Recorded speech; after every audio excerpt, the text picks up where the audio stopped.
آه دکان جان. آها اینم برآمدم. حازمه بیام. ینگه؟ لبای پجان. جاگای مرا جمع کنو. کاسای خوردگی مرا بشو. من دکده خونه دوگانم رفتستم. همه کارا را بکن فهمیدی؟ مایلا پجان خوب شده. خیر. چنده اگه با تو خودت که مرا کار میفرمونی ینگه جاگام جمع که لباسم بشو ما خونی دوگانم چی مادری ماده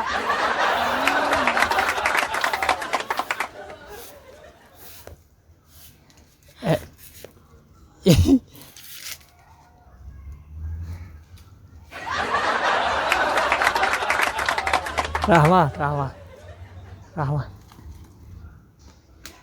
کی عروس لبای چی کدام همی شلنگ گفتم بسای کالتا نیسته نه بس هایو شلنگ دو ما بر وقت آو شپیدم هایو شلنگ میاری ما آو شپیدم کارا کرده استم شیده ما گفتم پرسم کالتای درازه شلنگ اگر کالتا باشه با بوده دیگه گفتم پیوست میکردم او میزدم تو آو میزنی که عبد میشه افتابی که جا اومد خوم برده خود برده؟ خیلی نه یکی در کارش شلنگ ما همینجا داریم ای چه خیلی برکه کدوم؟ یا برکی کشاتر پوشی نمیشه اوخی مودا یوزی مودای؟ مودا بروکی مودا ما مودا کدیم دا مودای؟ مودا ایره بینه شه یه روزه آخه شه یه روزه نخواهم خیلی فوتبال که پوشه یا فوتبال که سفید نمی پوشی تو اوخی ایره مودا اوخی مودا گفتم که مودا مودا یک مودا ایره بینه در چله تاویستان شه نخواهم خیلی چیز پوشه ایره بینه رنگ ما شلوپکه نمی پوشی در گرمی اوخی ای مکسین که مودا یوزی مودا بروک خطی ای هر دش مودا میشه مودا مود من نفهمیدم برکت مودا فوتبال کد مودا مکسینت مودا میبخشین در این خونه شما یا نرماییم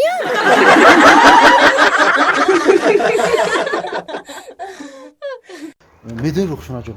ما این آوازی هوا گرم شده اینمی اولی تابستان هایکو ما ترا اکوا پخت میکنم عروسچی؟ ای طور میشتی شو بزله دیگه جاش ببریکو او اکوی خوشون دورا او بازی میکنیم ما خودم مغزه بودم که ما هیچ کرده خطا میبرم ما باور کده چی مخطوط هست یا نه؟ مخطوط؟ با کی جو برام پا؟ چی زنگ میزنم تلفن تا نمیبرداری خیر تلفن خیلی گوش کن رخشانا جان ما کار دارم ما خود میدونی که ما 24 ساعت کار میکنم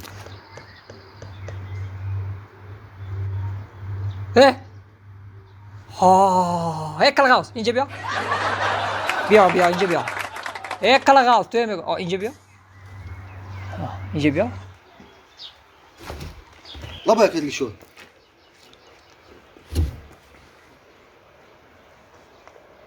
عقل هست با چه قدم کدی شد ما چی گناه کدام عقل هست عقل ما سبی چیکو کدام قبضنی چیکو کدام کلا منا کلا عقل نیست عقل هست او ما چیکو کدام قبضنی عقل نیست عقل هست هست بانگ ما چه شینجا بانگ شینجا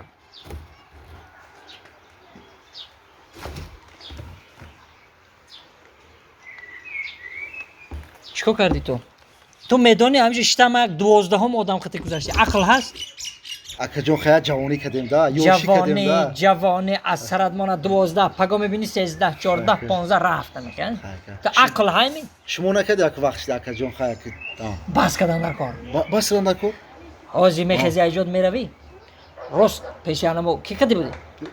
انمو عروستت بس میکنی فهمو پیش عروس مرا بس کنم بس کن اگر کی بس نکدی همی گوشوت میکنم فهمیدی نه آنده گوشو ما تونته بس میکنم بس کن خیلی جد صدقه نون نمکس تو نفهمونی نصیحت نکنی یک گوش تاب نکنی نمیفهمن امون هم جوان کو منا اون نکدیم امون گذشتاس کو ها جوانی ما بس کردم اکی دل شد نه ما خطا حرمت میکنم گفتونو میگیرم اکی سلامت باشی چیزی که خطون گوه چه بس کردی پیش عروس رفتم عروس ما گفتم که ما عروس بازی رو بس کردم مرا اکی دل شد جنگ میکنم ما کتی تو نمیگردم عروس بازی رو بس کردم برای تو بخت سفید میخوام خوشبختی میخوام توکل به خدا گفتم بس کردم بسیار ناز بس کرده باشی خوب ده انا که خیلی اوسک هوی خیجه اکی دل شد ما شما رو همچنین آدم دانا عاقل در این محله حرمت میکنم هرچند که ایما مایده هم باشه من شما رو برآورد یکم حرمت میکنم همین چیزی که شما گویی گپی شما ما زنگیرم با فکر شما در نصیب چخلی دختر میغلطیده باشه خیلی دختر میغلطه باشه رنگی خودت یگان دختری بس کردگی ده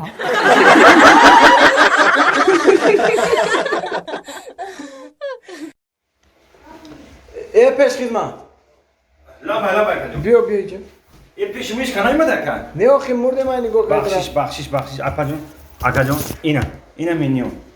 چیزی که در کوره بغض اینا می خبرغه و اینا طبقه دیگه همه چی اینا بدگیش هست کردم اکا جان همین من یک شاشلیکی فرشی بیاره تمام شما بگی گاز ای نشوکی چی او یا دو بریسو بیاره تمام خب شاشلیکش خیلی بیونتی فرشی فرشی شما ده چی اپا جون چی داره نکا جان؟ ما داریم تاندر کباب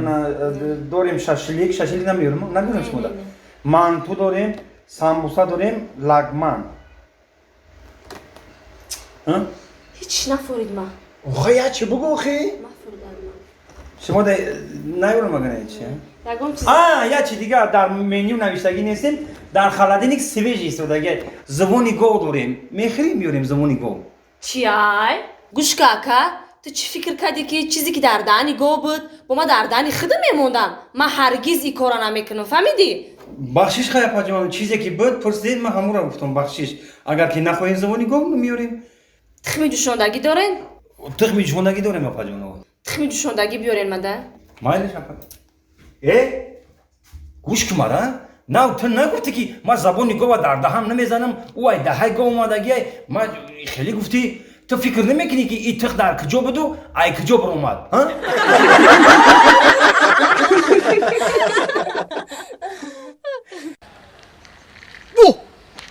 اینا همی های السلام علیکم دخترک شروع میبخشید دخترک شروع یک صحبت میکردیم هر دومون بسیار ناز میشید دخترک شروع من راستی گپ همین چند بار شده همین باغ میام خطا ندیدم ده یک بار دیدم ده کم دیگه ندیدم راستی گپ گنده محکولی مده ده همه چی دارم خونه دارم ماشین دارم چند تا توچکای مغازین دارم چند زاپرافکا دارم همه چی دارم فقط میدونی چی دخترک شروع مده فقط یک زن نمیرسه زن اگر شما راضی باشه مصاحبه زن میشه چی گفته راضیه من راضی؟ راضی راضیه ها من راضی برازم بگی